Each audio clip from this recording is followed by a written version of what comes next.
Hello, everybody, and welcome back to this week's podcast. We have quite a bit to go over. Microsoft had its Developers Direct Wednesday. Game came out Wednesday during that event, which was pretty cool.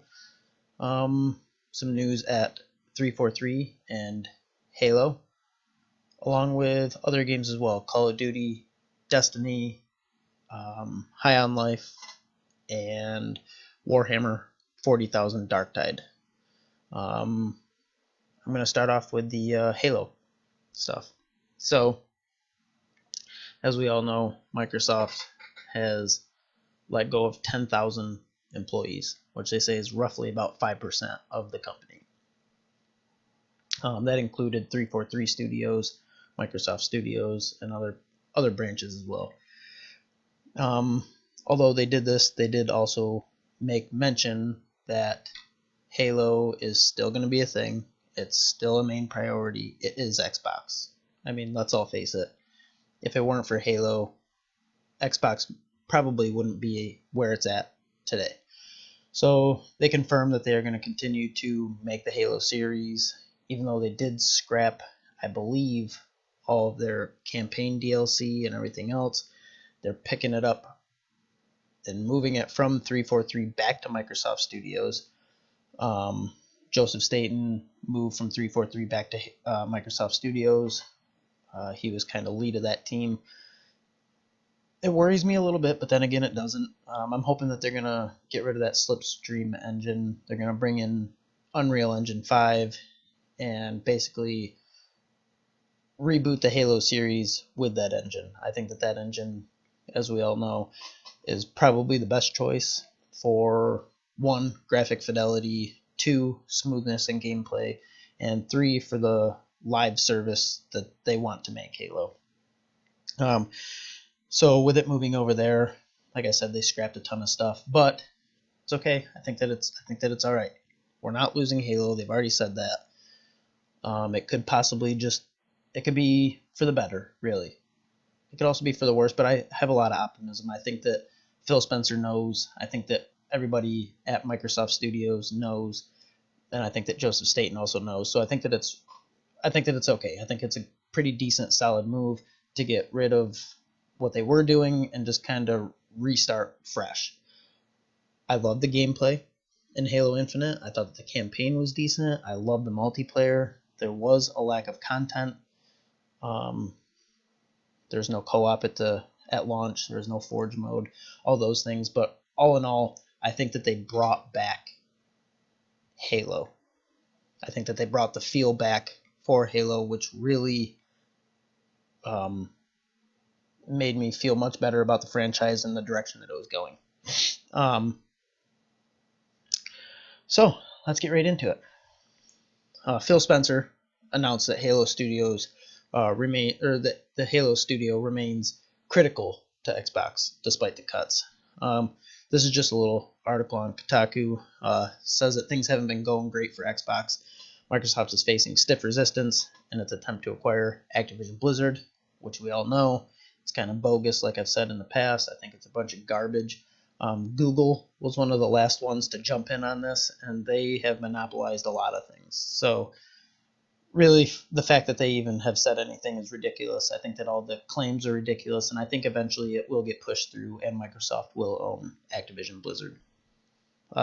It says that they're facing stiff resistance for that. It released hardly any big exclusive blockbusters last year. Yeah, fair enough. But they also just purchased Bethesda, ZeniMax Studios. We've got a few of those coming out this year. Our Halos and our Gears, they recently have been, 4 or 5 year cycles.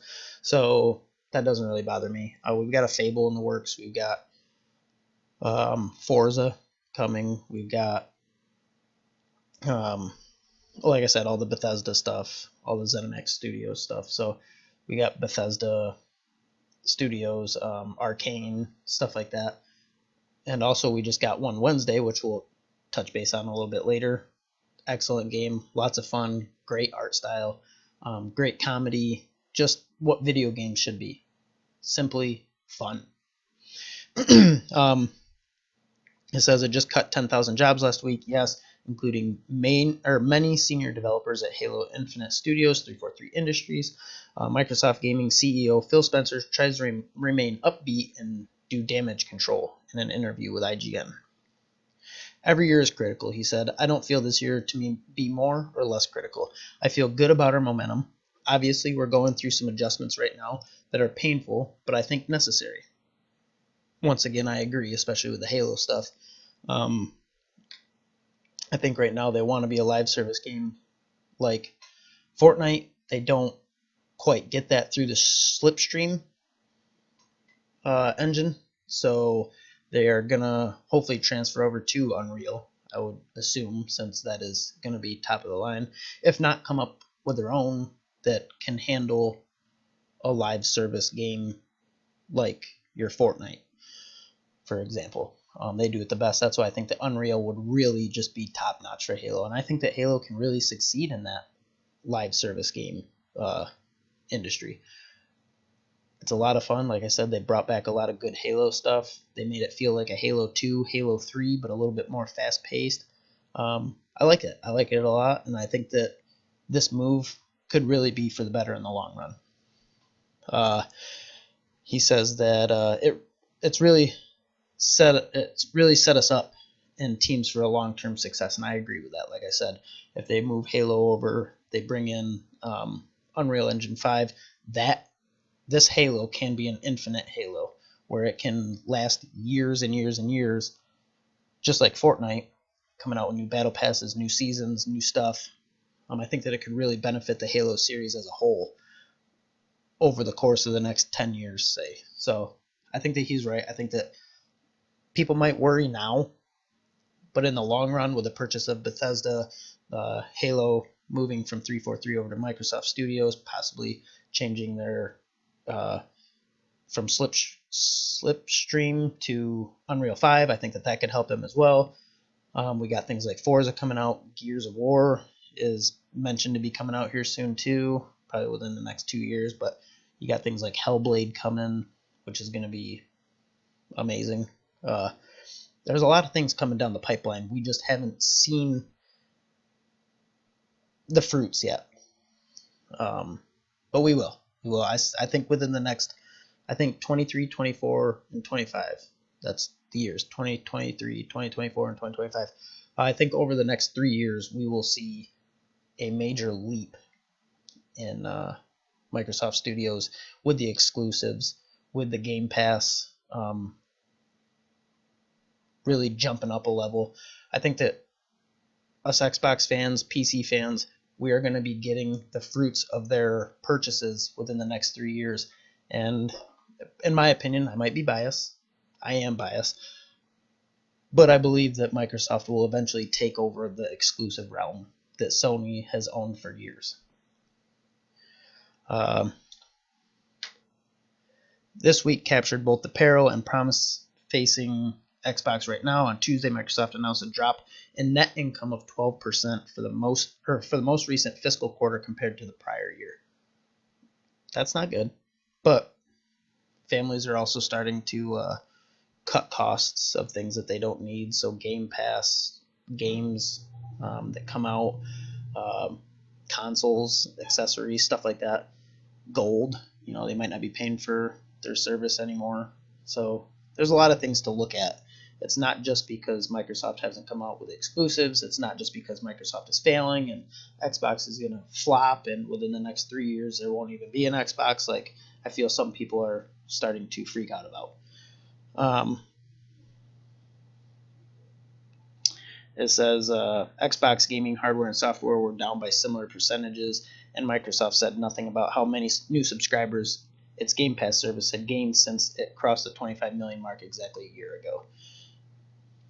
Then on Wednesday, Microsoft provided a sleek and streamlined look at its upcoming games in a developer direct live stream,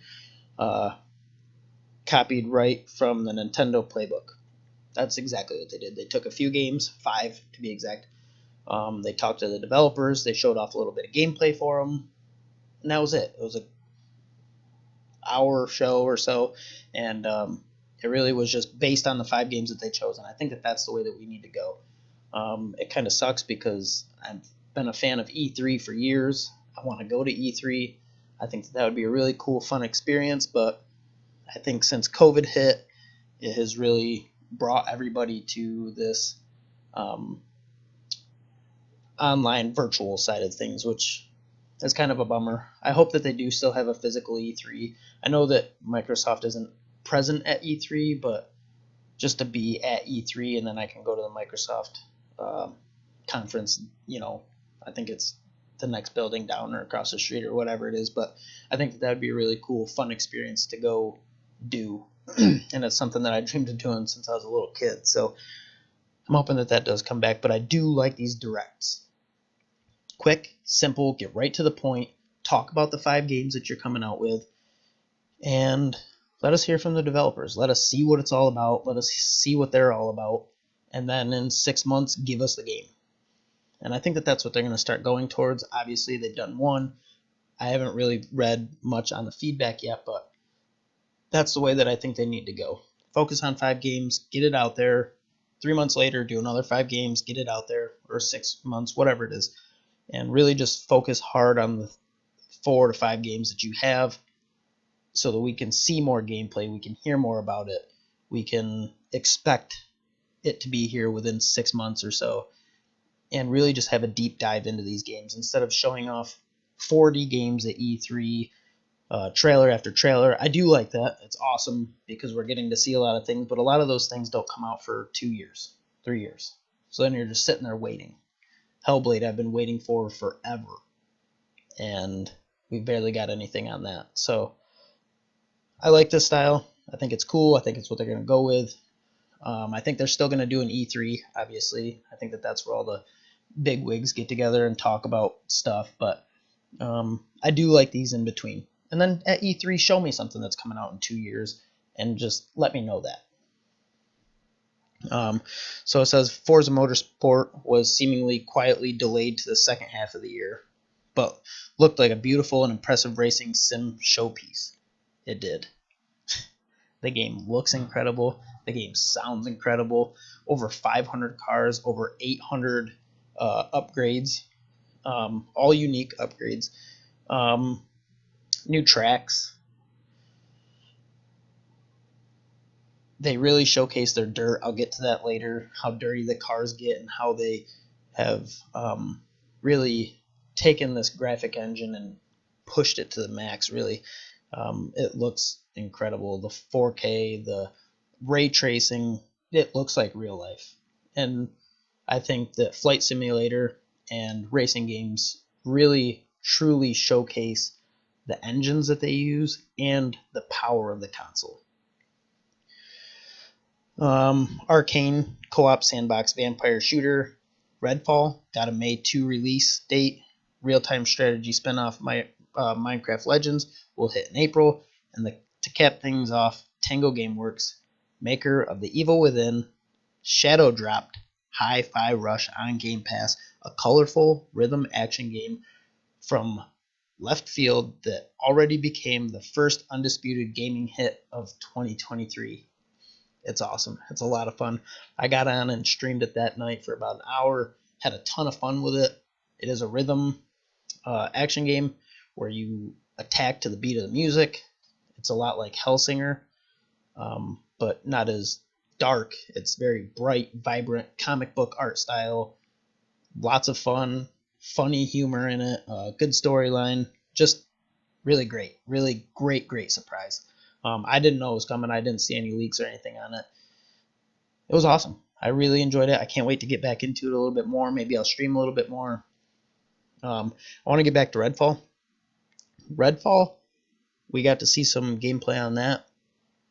So I thought it was going to be a 4-player co-op instance shooter, kind of like Left 4 Dead or Back 4 Blood. And in reality, I think it's more of a Far Cry. Open world, first-person shooter co-op with vampires. So basically, it's a Far Cry with vampires. Looks like a lot of fun. The gunplay looks cool. The abilities look great.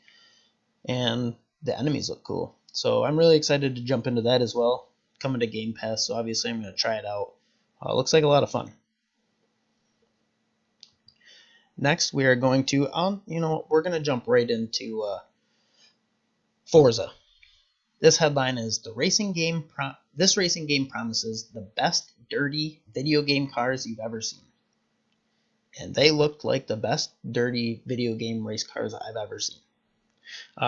Forza Motorsport is one of a handful of big 2023 Xbox exclusives, and the racing sims devs are talking a big game from dynamic weather and changing track temperatures all the way down to minute details like how dirt accumulates on your car over the course of each lap. So it'll start to accumulate dirt, rubber. The track will take rubber, so each lap is going to feel different. The car might tighten up in certain corners because it laid more rubber down. Might loosen up if the rain starts to come in. Might get a little looser. The track temp changes, cold, hot, so you might get more grip, less grip. It does look really, really cool. I'm glad that they're implementing these things. I played a lot of iRacing. The track changes throughout that. Your tires change. So I think them implementing this into Forza is really going to take it to that next sim level. I like Forza because Forza Motorsport is more of a sim, where you have Forza Horizon, which is more of an arcade sim style. I'm more of a Forza Motorsport fan because I like to jump in and feel like I'm going racing. Where Forza Horizon's a lot of fun, beautiful world, beautiful cars, great sound, great environment, fun racing, but more arcade. It says right here, damage and dirt buildup is unique to each car. Turn 10 vehicle art director Gabriel Garcia said during Xbox's Developer Direct livestream. It's now contextually aware and more localized. We simulate paint thickness, chipping, and directionality. Dirt accumulation is more realistic, gathering in the low pressure areas like recesses and alcoves. These innovations tell the story of the work you put into the race and reflects the marks and battle scars of motorsport. That's another thing I want to talk about, the paint. The paint looked incredible. If you go outside and look at your car and look at the paint on it, okay, and then you take the picture from this game of a painted car, it looks identical to the paint that you would see on a real car. What they've done completely blows my mind. I think that this has to be the most beautiful looking racing game I've ever seen. I'm hoping that the gameplay is exactly the same. I hope that it is just as beautiful as the cars and the environments look. The tracks look incredible. Like I said, the world looks incredible. The cars sound incredible. The reflections off of your car from the world and other cars look incredible. It's going to be a blast. I can't wait to jump into it. It does suck that it got pushed back a little bit, but I would rather have a game pushed back and delayed and come out finished than get a game that is broken, irritating, unplayable, which will just ruin your experience and may not make you come back. You might just say, well, I'm done with that. I don't care if in 6 months they fix it. I'll be on to something else. So I'm okay with the delay as long as we can get a picture-perfect game. If the game plays and feels as good as it looks, we're in for a real treat. Throughout the presentation, Garcia and other Turn 10 developers proudly ticked off a bevy of other granular improvements to the 8th game in the series, including but not limited to dynamic time of day and weather effects, track temperatures that change with each lap, better reflections thanks to an in-game spectrophotometer. Okay. I'm terrible at reading. Vegetation and overgrowth with 10 times more detail. I'm telling you, the world looks incredible. It reminds me of the world in Red Dead, where everything just looks real. Regional track announcers, which is cool. That's awesome. More realistic suspension, exhaust, and turbo audio. The audio was super top notch, really top of the line when it comes to racing games, the sounds and the looks of things. Zooming back out, the overall game will feature more than 500 cars, 800 unique upgrades, and 20 environments, each featuring multiple track layouts, including the series' first ever South Africa racetrack, Kyalami. Turn 10's message culminated in the impressive sounding but ultimately unquantifiable claim that Forza Motorsport's physics engine includes a bigger leap forward than the 3 most recent previous games combined. There you have it. If they can hit that, if they're not lying about that, if they are actually saying, if they actually pulled off what they are saying, the physics in this game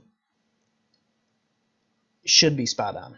It should feel like you're rating a race car. If you got a wheel, if you've got a simulator rig, or whatever it is, this game, it could be the best of the best. That's what I'm hoping for. I'm being optimistic. I'm not going to get my hopes too high, because they've been let down so much in the past, especially recently with these games. Not Forza or Microsoft games, just those games, but in games overall. We get this big hype, and then we get shot down. So if what they're saying is true, this game's gonna be a real treat. It says it certainly sounds like the game will exploit the new gen Xbox Series X hardware in a way that existing first-party exclusives haven't so far. And I think that's because we just haven't yet. We haven't gotten exclusives really for it yet that have been built around this hardware. And it should. Forza Motorsport is coming out 3 years after the launch of the console and 6 years since the last game in the series. We've had 2 Horizons since we had a Motorsport. And usually it goes Motorsport, Horizon, Motorsport, Horizon. So they usually alter it, but this time there was 2 Horizon games before this one came out. So making me hopeful.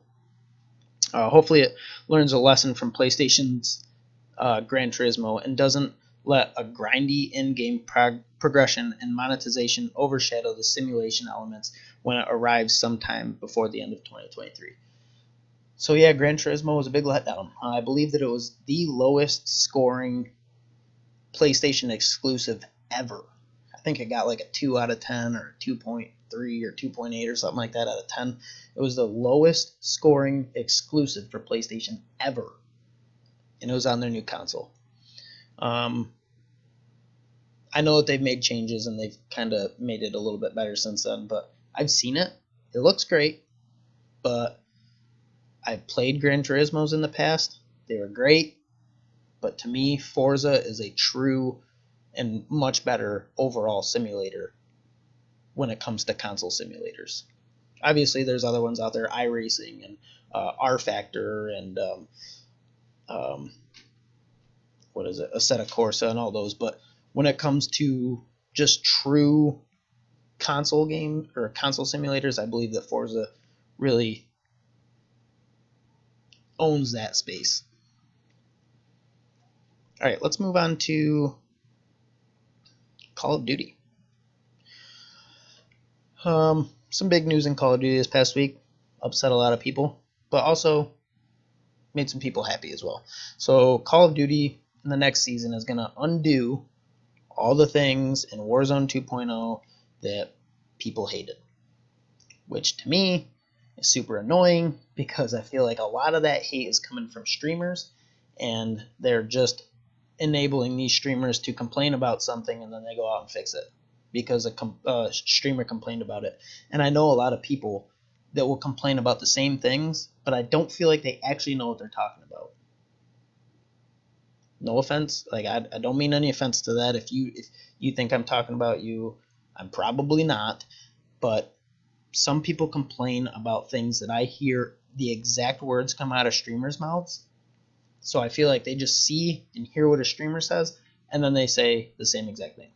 They don't actually think about it or not enjoy that or hate this or whatever it is. I feel like they hear somebody else say it, and then they just say, oh yeah, that's it. This is garbage. This game's trash. I don't like this part of it. I don't like this element. I don't like that. But it's not them talking. I feel like it's the streamer.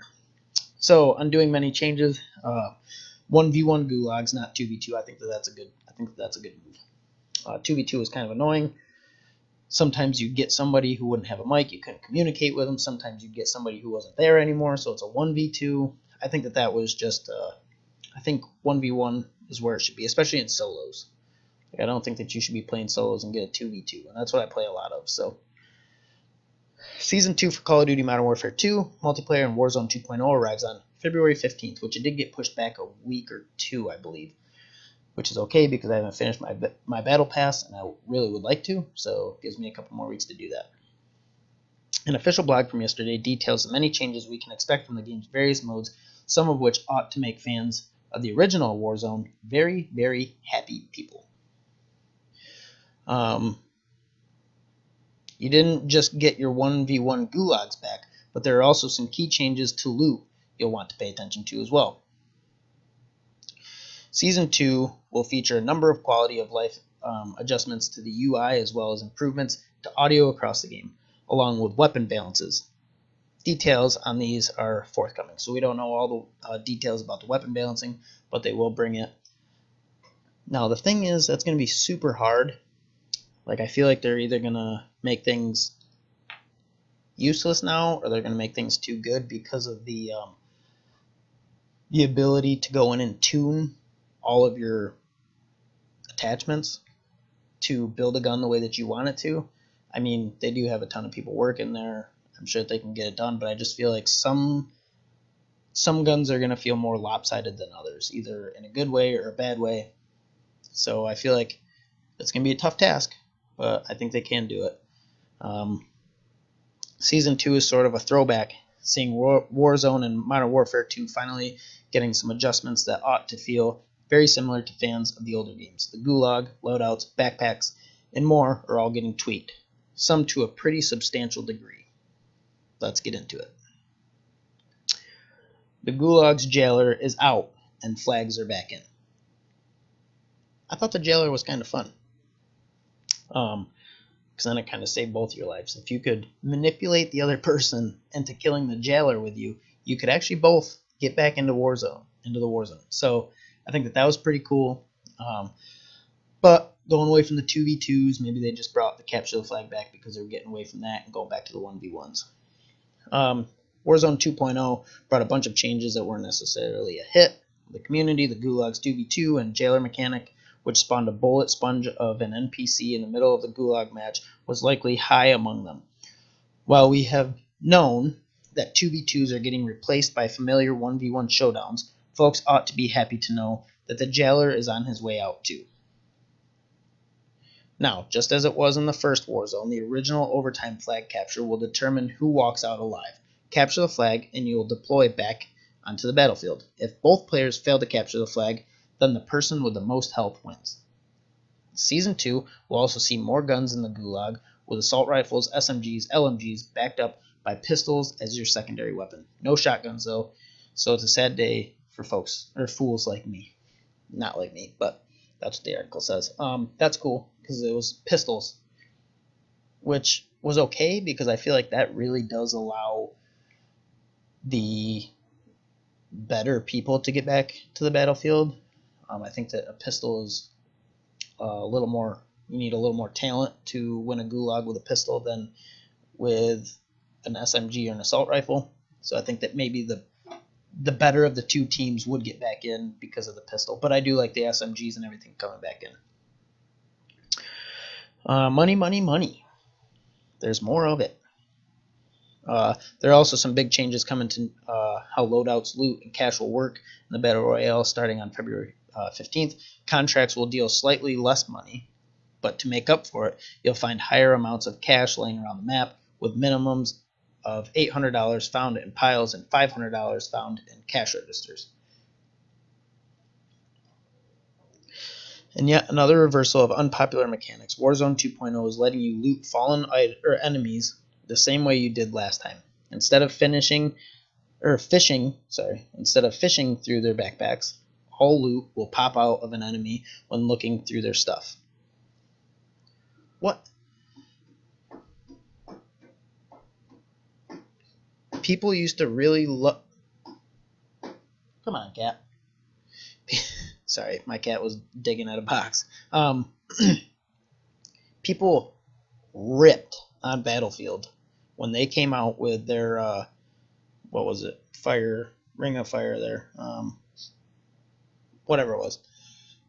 Their battle royale, and people said, "Oh, when you died, you vomited all your stuff on the ground, and it was impossible to pick it up." That was coming from probably the Call of Duty community. Oh yeah, they didn't do it right. They get when we're digging through boxes and stuff like that in Blackout, and then we get the vomiting out of the dead bodies where everything's just falling on the ground.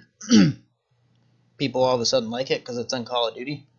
Then we go to a backpack looting system, which I actually prefer because it makes you check and clear your area before you just go loot something. But now we're going back to the dead body vomiting all of your stuff, I guess. So also, you won't need to worry about medium and large backpacks anymore. Starting on February 15th, all players will have access to a single backpack size. Oh boy, hopefully that doesn't. Hopefully they don't do that in DMZ as well. I think that really hurt the DMZ big time. I guess we'll see. The blog lays out that this is an effort to curb item hoarding as well. Well, if you've at all played Warzone recently, you've surely ground your teeth into near dust when an enemy keeps self-resing due to having 9 revive kits. Hey, if that's what you want to loot, loot it. Like, okay, that's a strategy, right? Like, why are people complaining? If they've found 9 self-revives and they're playing a solo, or they're in a quads match playing as a solo, why not allow them to have that? I think that that's just silly. People complaining about the dumbest things just to have their way, and here they are allowing it. Kotaku has reached out to Activision to clarify how it changed, or these change affects carrying a third weapon in your backpack. You get a 3-plate vest, and you get a 3-plate. You get a 3-plate vest, and you get a 3-plate vest, and you get a 3-plate vest. Okay, this is the next title of the segment here. Starting in Season 2, all players will start with a 3-plate armor vest, and you can say goodbye to the 1- and 2-plate variants. Well, I think this is a good way to even the playing field. Players equipped with 3 plates are sometimes annoyingly difficult to take down. So we will see how this one plays out. Holy cow. TTK is too quick. Time to kill is too quick. It's too quick. It's too quick. It's too quick. Oh, everybody gets 3-plate armors. Oh, now it's way too hard to kill somebody. What do you guys want? Like, what do you want? Just shut up and play the game, or don't. Stop changing everything. Stop. The world that we live in is insane. If you don't like it, go play something else. We don't care. I like it. I love the TTK. It makes you be more stealthy. If you have a 1-plate, if you have a 2-plate, it makes you really think about what you're doing. Maybe back off, take the approach a little bit slower. Makes you think about the position that you're putting yourself in when fighting somebody else. The fact that these people are crying about this. The TTK is too fast. Time to kill is too fast. And now we get 3-plate armors, and people are going to complain that it's too slow. It's too hard to kill somebody. Bullet sponges. I guarantee we hear that within the first month. It's unbelievable. Few Warzone.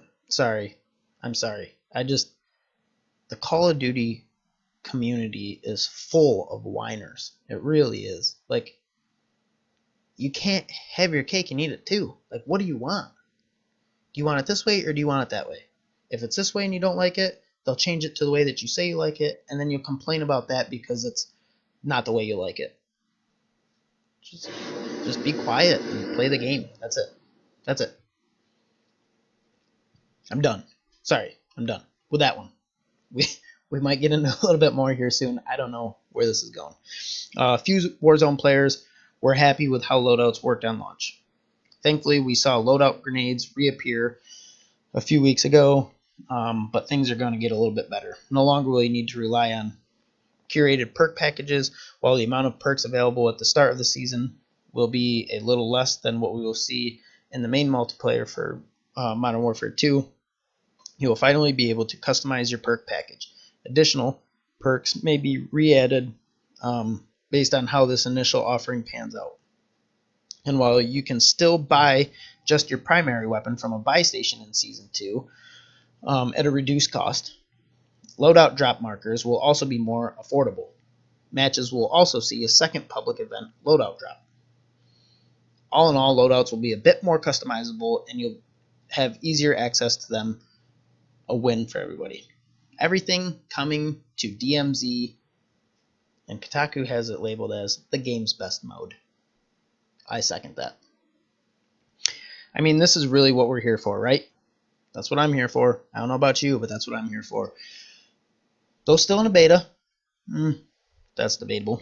DMZ is getting some very welcome changes to those of us that stuck on the get in loot, get out loop. Here are the important ones. The DMZ AI ought to be a bit more chill. AI spawn rate, enemy type accuracy, and much more are all receiving adjustments. Okay, spawn rate, I can see, because I don't want to go in and clear a building or clear an area, and then as soon as I'm done killing that last person, 3 helicopters come in and drop 40 more people. I get that. I understand that. I would like them to be... I don't want them to adjust the difficulty level, though. I think that they are good. The difficulty level is good. Maybe adjust shooting through smoke, since they don't have infrared goggles or scopes. Maybe adjust them shooting through bushes, just laser beaming me through a bush. I can't see them. How come they can see me? Spawn points won't feel as barren. There is no word on whether distance from other player spawns will get some adjustment, but expect better loot nearby and closer proximity to valuable contracts. Missions are getting nerfed. Get all your blowtorches yet? DMZ's funky missions will be adjusted to let people unlock their second insured slot a little bit quicker this time around. I like that. I didn't really focus much on contracts this time. I got into it a little bit late with the contracts and really focusing them, so I kind of stepped away from that, just waiting for Season 2. I had a feeling or I was hoping that they would wipe, which we did find out that they are going to wipe it like Tarkov does. You're going to start fresh, which is good. I think that that's good for an extraction shooter. I think you need that to continue that gameplay loop. I think that that's very essential for the gameplay loop of an extraction shooter. We're getting a new map. Joining Al Mazrah and Building 21, which I still have not gotten into. Can somebody please comment and tell me how to get into Building 21? I cannot find a card anywhere. I've checked the mercenary helicopter, the attack helicopter. I've tried killing heavy enemies to see if they drop one. I tried looting these orange crates to see if I could find one in there. Nothing. I have searched for hours looking for one. I can't find one. I don't understand. Must just be bad luck. I don't know. But I still have yet to step foot into Building 21. I also think that Building 21 needs an adjustment. In Tarkov, there's a map called Labs, and you need an access card to get into Labs. But if I have an access card, don't quote me, I can't remember. I feel like if I had one, everybody else could get in on my access card. I could be wrong. I don't know. But I think that would be cool. I think that if I'm the leader of the party and I have one Labs access card, why can I not take everybody else in there? If I'm the leader of the party and I have one access card and I swipe that access card, I'm just going to walk in and the door's going to shut behind me? No. If I got 2 other guys behind me, they're going to walk in with me. I think that should be adjusted. But the blog update promises a third option with a new map, specific missions to take on. Kotaku has reached out to Activision for specifics on accessing the new map and whether it will require a key like Building 21 does. We've also asked for more clarity on how player spawn points are getting changed up. A few other important changes include a complete refresh of all missions, given that many missions often involve tedious item gathering. I like that. I'm okay with that. I like tedious stuff when it comes to this because it just makes things more exciting. You have to extract with 10 tubes of tubes of toothpaste. they're useless in the game, but if I have to extract with 10 tubes of toothpaste, that makes it more interesting for me because now I can't load up on a ton of stuff. I got to go get 10 tubes of toothpaste. So it makes you kind of play the game a little bit different. I got to go search all these medicine cabinets to get my toothpaste, and then I have to be, a little more strategic on how to extract with these toothpastes. I suspect folks won't be all too thrilled about exfilling from the map with a bunch of gas cans, blowtorches, and the very rare GPU all over again. Like I said, I'm okay with it. I did it in Tarkov. I think a wipe is necessary to continue this gameplay loop. Wipe your insured slots to make people work their way back up to get it. I think that's a good idea. I like it. Don't freak out too much. We're expected to get some new missions as well. So yes, we will get new missions, which I figured they'll add on with each season, most likely. Blog also promises fixes to the game stability, given that you lose all your stuff when you die in DMZ, and it isn't a whole lot of fun when you crash to desktop. That is one thing that I do definitely like about Tarkov. If the game crashes or you lag out, disconnect, desync, whatever, you can get back in and you're still in the raid. So as long as you don't die, like somebody doesn't find you and shoot you and kill you dead, you can still reconnect back to that. So let's see if that's what they're going to do here. Crashes have remained a frequent problem throughout Call of Duty, especially on PC. I really haven't had much on my Xbox Series X, but I know people have had them on Xbox as well. It's uniquely frustrating when you lose your 3-plate vest, large backpack, self-revive, and the M13B you just scored off a solo run on the Chemist. True. There is no word of a workaround or rejoin function for players who've timed out or crashed and lost all their stuff and often request features in the community right now. And often requested. So they want that. The Tarkov style, you lose or you crash or whatever, you can come back in and rejoin. We just got to hope the game is a bit more performant and stable come February 25th or February 15th. If you paid $70 for your traditional Modern Warfare multiplayer modes, you might be feeling quite ignored. Well, Season 2 won't totally leave you without fish in your pocket. When it arrives next month, there are expected changes to regular multiplayer. Advanced audio is coming back. You might have noticed that the audio has been a little off in Modern Warfare 2, and you'd be right. Season 2 will see the return of a more advanced audio occlusion system that should make sound cues more reliable. Faster perks, so you're going to be able to get your perks unlocked a little bit quicker. Weapon balancing, like I said, they're going to balance weapons. Hardcore mode, you can stop screaming into Twitter and Reddit about it. Hardcore, which features a limited HUD and friendly fire, is coming back to replace the Tier 1 multiplayer mode. Go have fun, you freaks. Let's just see here. That's just kind of going over everything else.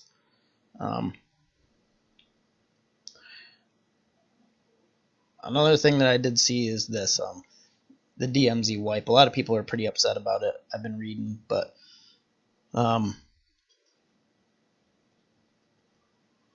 I guess a lot of these people also probably haven't played an extract shooter, like a Tarkov or like the Cycle or Marauders or anything like that. I don't know if Marauders wipes, but I do know that like the Cycle, after a certain amount of time, they'll wipe your account so that you have to start over again. In Tarkov, it's necessary because I feel like people that sit down and play it for 8 hours a day can build up their hideout and do all the missions and open up the flea market, and they have a distinct advantage over somebody who doesn't get to play it that often. So I think that a wipe is very necessary in that situation.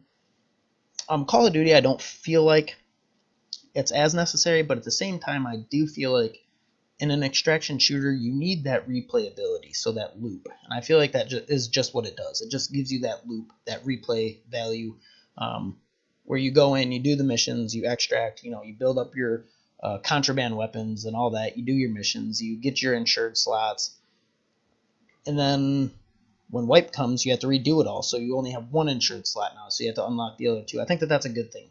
I really do. I think that it just helps the replay value, like I said. So basically, it says that it's taken many of its ideas from Escape from Tarkov, a hit that adapts them for the feel and player expectations of a Call of Duty game, while still technically in a beta and not without its flaws. DMZ has a huge success overall. However, with Season 2 going live February 15th, players now preparing to face the mode's first official reset. All new missions are coming, including a refresh of your current faction mission progress and inventory, contraband, and keys. The Call of Duty studio noted towards the end of yesterday's patch note review, we will be detailing all the need-to-know intel for DMZ ahead of Season 2 in an upcoming blog. Players were immediately split, both on the precise meaning of these changes as well as their merit. Longtime extraction mode players saw it as part and a parcel of the subgenre, like I said. Others coming from the battle royale and Call of Duty side of the shooter ecosystem appeared to be both shocked and unenthused. This led to similar conversations playing out between players. Why reset DMZ keys and contraband? Asked one player in comments on Twitter. So bad, I'm done playing DMZ. All the time I grinded was for nothing. Responded a second, a third wait in. Wipes are part of almost every extraction shooter out there. There's nothing new, so don't know why you expected DMZ to be different.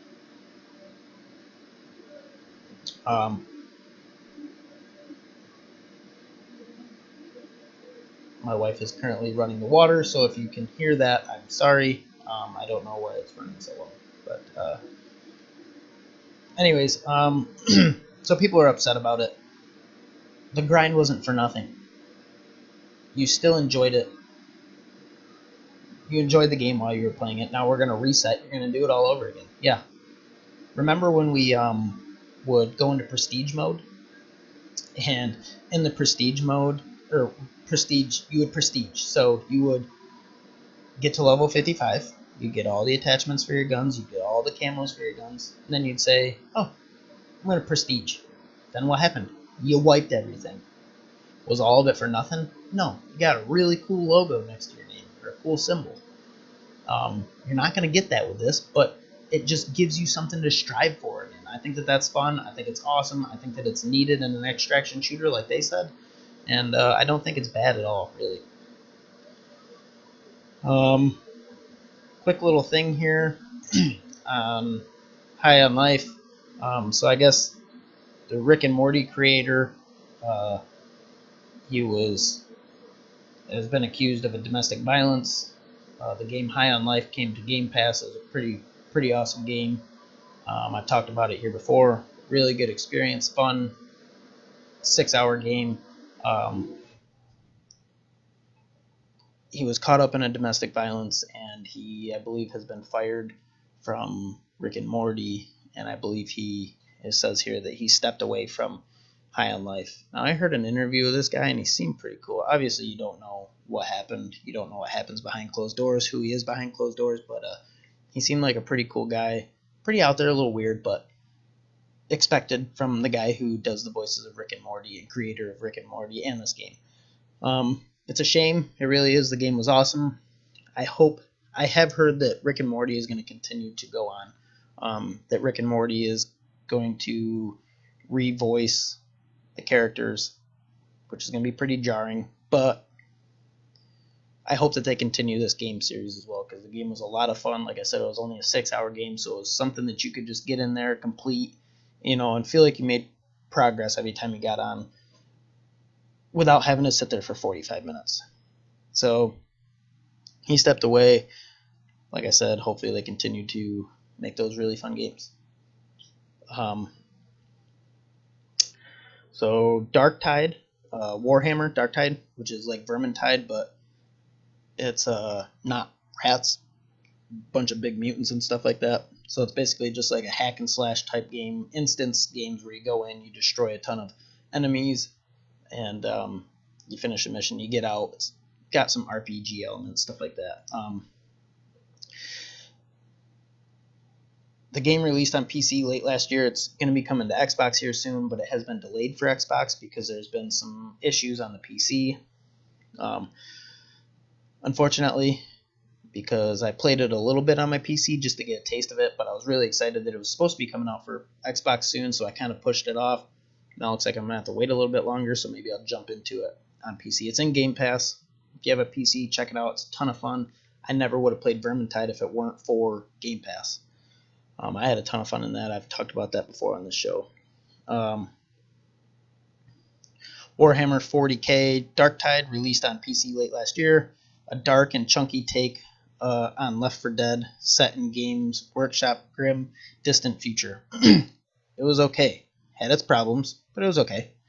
Those problems have persisted in 2023, though, and so the developers are shelving the Xbox version of the game while they work to fix them.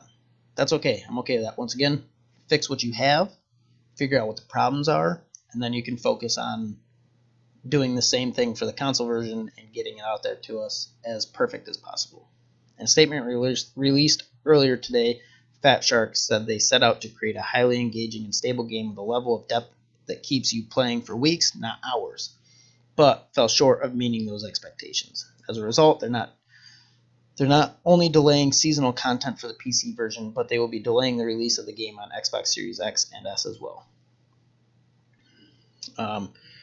We take enormous pride in our ability at Fat Shark to deliver a game that millions can enjoy. This was what we set out to do with Warhammer 40,000 Darktide, to create a highly engaging and stable game with a level of depth that keeps you playing for weeks, not hours. We fell short of meeting those expectations. Over the next few months, our sole focus is to address the feedback that many of you have had. In particular, we will focus on delivering a complete crafting system, a more rewarding progression system, and continue to work on game stability and performance optimization. The optimization for the little bit that I played on my PC was not good. It wasn't good. It seemed like it was in beta, but it didn't have the beta tag on it. Actually, it seemed like it was in alpha, but it didn't have the alpha tag on it. So I'm glad to see that they're doing that. That's awesome. It gives me hope that the game will be a game that I can play for months or years. This also means it will delay our seasonal content rollout and the Xbox Series X and S launch. We will also suspend the upcoming releases of premium cosmetics. Good. But stop everything, shut it all down, and take care of what needs to be taken care of. I like to see that in a developer. That's what I think they all need to do.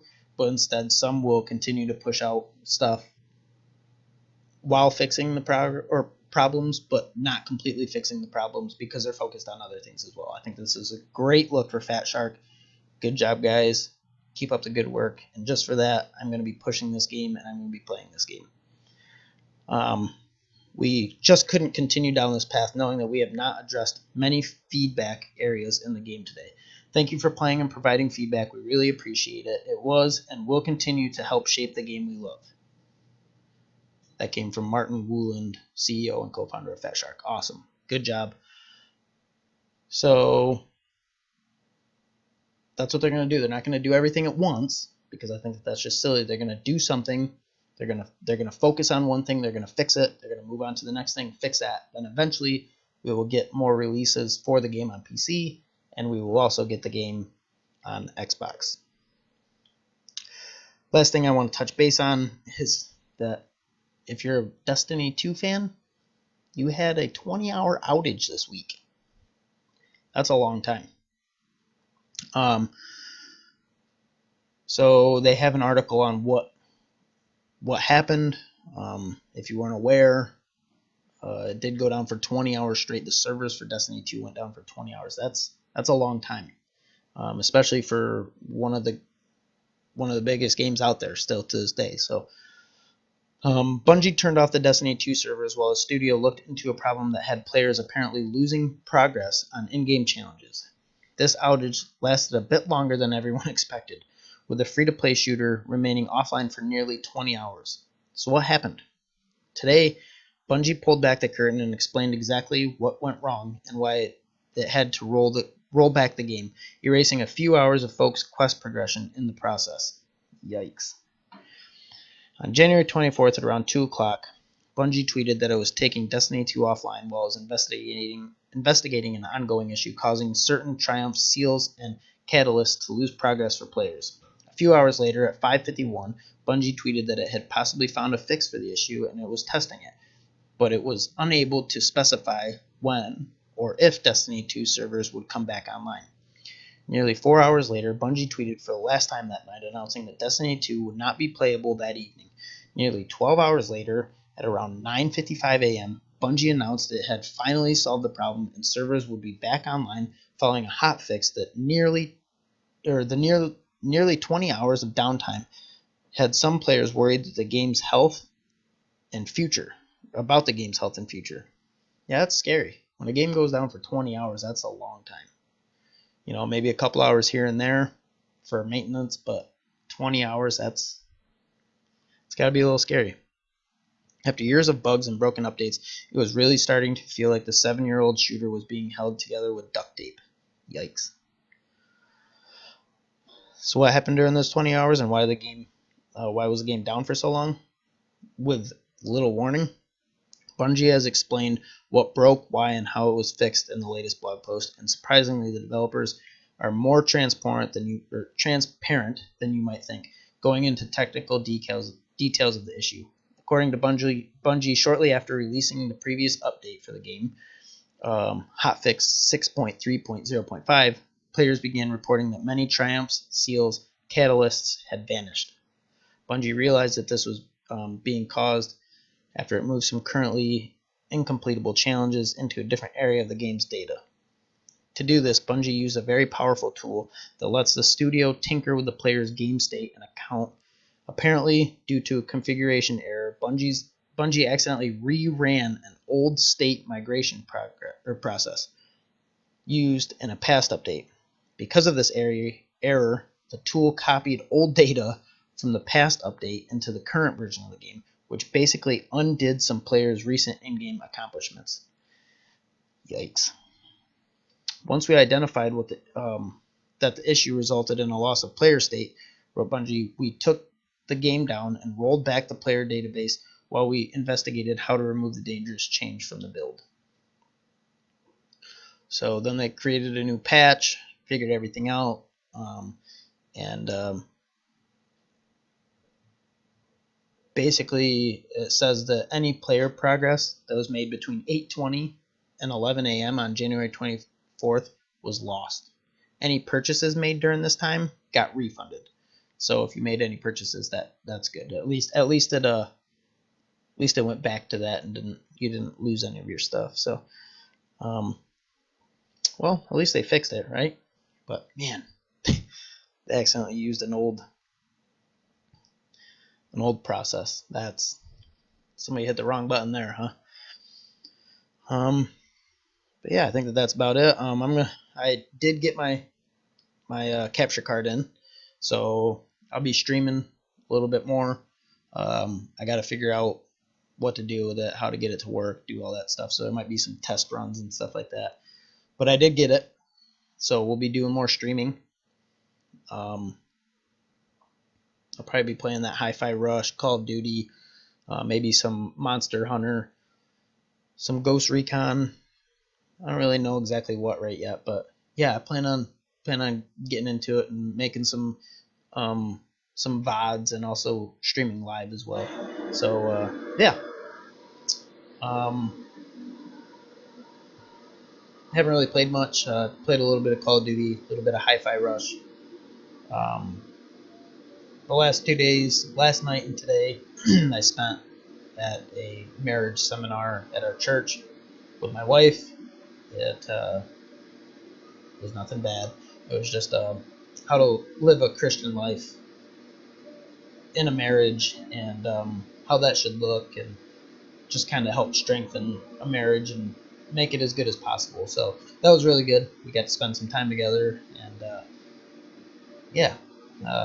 This week, I think that I'm going to be playing a little bit and streaming. Like I said, figuring out this capture card. So, and until I see you again, could be tomorrow, could be Monday, Tuesday, Wednesday, I don't know.